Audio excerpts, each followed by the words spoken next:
Hello friends, welcome to awesome blossom gardening channel. जैसे कि आप देख रहे हैं यहाँ पे फ्रेंड्स, ये गुलाब का प्लांट रखा हुआ है। मैं आज आपको बताऊंगी कि मेरा प्लांट पूरा ही खाली हो चुका था, पत्तियाँ उसमें खाली हो गई थी, बिल्कुल कोई ग्रोथ नहीं चल रही थी, बिल्कुल ग्रोथ ऐसी जैसे ये रुक गई है।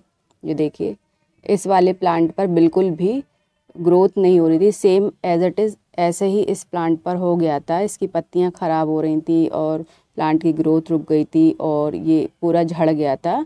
तो जो कुछ बची हुई पत्तियां थी वो तो ख़राब थी और ऐसा ख़राब हो गया था। तो मैंने ऐसी कंडीशन से इस कंडीशन पे लाने के लिए क्या इसमें मैंने फूड दिया है, मैं आज आपको बताऊंगी और कैसे मैंने इसको ट्रीट किया है।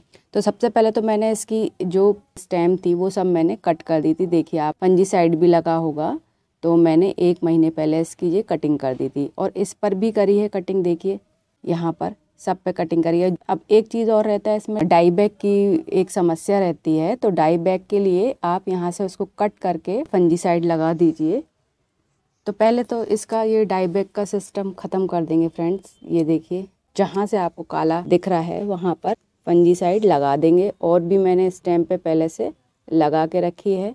ये देखिए, आपको दिख रहा होगा। हमेशा जब भी ब्लैक आपको दिखे आपकी स्टेम, तो आप हमेशा उस जगह पे फंजीसाइड कट करके लगा दीजिए। तो एक तो ये गुलाब के प्लांट को बचाने की ये। उसके बाद में देखिए, इसको मैंने ऐसा लाने के लिए इसमें मैंने सारी ही इसकी जो पत्तियां थी पुरानी वाली, वो मैंने पत्तियां निकाल दी थी और जो कुछ बची हुई थी वो भी मैं इसमें से रिमूव कर देती हूँ जब भी मुझे दिखाई देती हैं। ये पुरानी पत्तियां हैं, इनको निकाल दीजिए, ये फंगस क्रिएट करती हैं।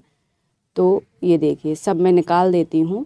और देखिए, हर एक एक ब्रांच पे आपको छोटे छोटे शूट नज़र आ रहे होंगे। मैंने ऐसा कौन सा फूड दिया है तो मैं आज वही आपको बताऊंगी, जिससे कि आपका भी ऐसा खराब सा प्लांट इतना अच्छा हो जाएगा। उसके बाद में जब इनकी जो पत्तियां बढ़ने लग जाएगी, तब उसके बाद में उसमें कलियां बनने लग जाएंगी। ये मेरा मिनिएचर गुलाब है, तो इसमें छोटी छोटी कलियां निकलती हैं, मतलब छोटे छोटे फूल आते हैं इसमें। ये देखिए गुच्छे में, तो ये वही प्लांट है। इसमें छोटी कलियां आएंगी, छोटे फूल बनेंगे। सबसे पहले इस सॉइल को आप डिसीजेस फ्री रखिए। तो उसके लिए मैं क्या करती हूँ, इसमें हमेशा मैं फंजीसाइड डालती रहती हूँ। हर 10वें दिन में इसके सॉइल में मैं 2 ग्राम फंजीसाइड डाल देती हूँ या इस पे स्प्रे भी कर देती हूँ कभी कभी मैं। देखिए, आप भी डला ही हुआ है, उसमें चींटियाँ भी आ जाती हैं कभी कभी, तो उससे आप बचाइए इसको। अब मैं आपको बताती हूँ कि मैं इसको कौन सा फूड देती हूँ। सबसे पहले आप इस प्लांट की जो भी डेड लीव्स होती हैं उनको निकाल दीजिए। उसके बाद में उसकी कटिंग करके उसके ऊपर फंजीसाइड लगा दीजिए सबसे पहले तो। फिर उसके बाद में आप इसकी सॉइल में गुड़ाई करिए और हर दूसरे तीसरे दिन या हफ्ते में 2 बार तो आप गुड़ाई कर दीजिए। इस तरीके से मैं, देखिए आपको दिख रहा होगा, हल्की मिट्टी है मेरी, मैं गुड़ाई करती रहती हूँ इसमें। इसको गुड़ाई बहुत पसंद है। और अगर वीड्स वगैरह भी हों तो उनको भी निकाल के अलग कर दीजिए, क्योंकि वो इसका सारा न्यूट्रिशन इनका खा लेते हैं। इसकी सॉइल एसिडिक रहनी चाहिए, मतलब इसको एसिडिक सॉइल पसंद है, तो उसके लिए मैंने ऐसा फर्टिलाइजर तैयार करा है। और ये देखिए, ये मैंने मार्केट से लिया है। मैं दोनों ही फर्टिलाइज़र आपको बताऊंगी, दोनों ही प्लांट पे देने के लिए। ये तो मार्केट का फर्टिलाइज़र है और दूसरा है ये घर का रेडीमेड फर्टिलाइज़र। तो दोनों ही फर्टिलाइज़र मैं दे के दिखाऊंगी आपको। ये है वर्मी कंपोस्ट और ये है नीम खली। ये 2 मुट्ठी वर्मी कंपोस्ट और 1 मुट्ठी नीम खली, ये 2 चम्मच बोन मील और 1 चम्मच एप्सम सॉल्ट और आधी चम्मच इसमें फंजीसाइड।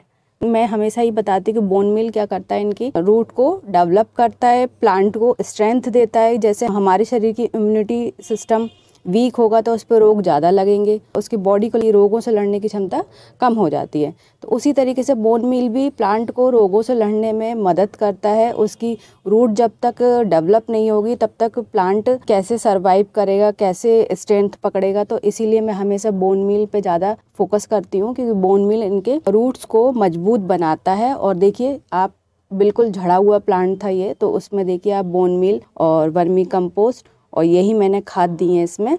तो मेरे पास में 2 प्लांट हैं। ये मेरा देसी रोज़ है, ये भी अच्छा हो गया है। तो इन 2 प्लांट में मैं दे के बताऊँगी आपको। मैं इस प्लांट में दे के बताऊँगी फर्टिलाइज़र को मिलाकर। इसको आप 2-3 गमले में दे सकते हैं, क्योंकि मेरे 2-3 गमले हैं तो मैं उनमें दूँगी इसको। और कम से कम 15 दिन में 1 बार ये आप दे सकते हैं इसको। ये देखिए, इस तरीके से इसकी गुड़ाई कर लीजिए। वैसे तो मेरे इसमें कल ही मैंने पानी दिया है ये देखिए साइड से आप थोड़ा थोड़ा गुड़ाई कर लीजिए। मुझे इसमें पानी देने की भी ज़रूरत नहीं है। अगर आप ऐसा मत करिए, आप जब सूखा हो तब ये वाली फर्टिलाइज़र दीजिए।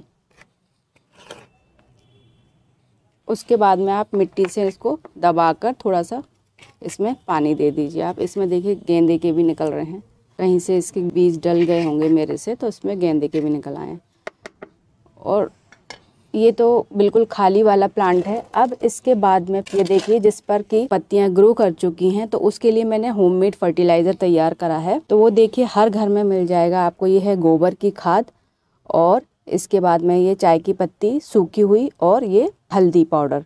तो आप इसको दे दीजिए इस पे, जिसमें कि अब इसके बाद में पत्तियां बड़ी होंगी और इसके बाद में कलियां बनने स्टार्ट होंगी। तो ये भी गोबर की खाद बहुत अच्छी है। आप ऑर्गेनिक में जाना चाहते हैं, घर के उसमें जाना चाहते हैं, ये भी आप देते रहेंगे रोज प्लांट को, तो बहुत अच्छे से ये ग्रोथ करेगा। इन तीनों चीज़ों को मिला लीजिए। इसमें मैंने चाय की पत्ती 1 चम्मच और हल्दी पाउडर आधी चम्मच ली है। चाय की पत्ती का यूज़ फ्रेंड्स महीने में 1 बार करिए आप।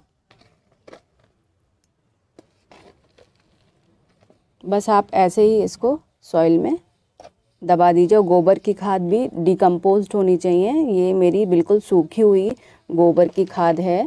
मैं दोनों ही तरीके की खादों का यूज़ करती हूँ फ्रेंड। जो मार्केट से लेती हूँ वो भी डालती हूँ इनमें। ये देखिए फ्रेंड्स, इस तरीके से आप गुड़ाई करके आप डाल दीजिए। मेरे इसमें पॉट में पानी डला हुआ पहले से, तो मैं नहीं डालूँगी इसमें। और आप विशेष ख्याल रखिए फ्रेंड्स इसका, कि इस पर फंजीसाइड का स्प्रे करते रहिए, क्योंकि इसमें पेस्ट का भी अटैक हो जाता है। इसकी कर्ल लीफ की भी शिकायत आ जाती है। अब देखिए ये ग्रोथ करने के बाद में, अब इसके बाद में ये कलियों से भरेगा। ये देखिए, बस मेरा मकसद ये था फ्रेंड्स कि हम लोग अगर बाजार से फर्टिलाइज़र नहीं ले सकते हैं, तो आप दोनों तरीके के फर्टिलाइज़र का यूज़ कर सकते हैं। बस 15-15 दिन का गैप रखिए। 15 दिन में अगर आप एक पॉट को आप घर वाला दे रहे हैं, तो 15 दिन बाद आप मार्केट से खरीदा हुआ वो फर्टिलाइज़र भी दे सकते हैं। फर्टिलाइज़र का यूज़ आप शाम को करिए तो ज़्यादा अच्छा है, लेकिन टेम्परेचर अभी डाउन है तो आप कर सकते हैं दिन में भी, बट इनको धूप में मत रखिए जब फर्टिलाइज़र दें तो। और उसके बाद में आप इसको फुल सनलाइट में रखिए, प्रॉपर धूप में रखिए। 5 से 6 घंटे इनको धूप लगनी चाहिए पूरी इस समय पर।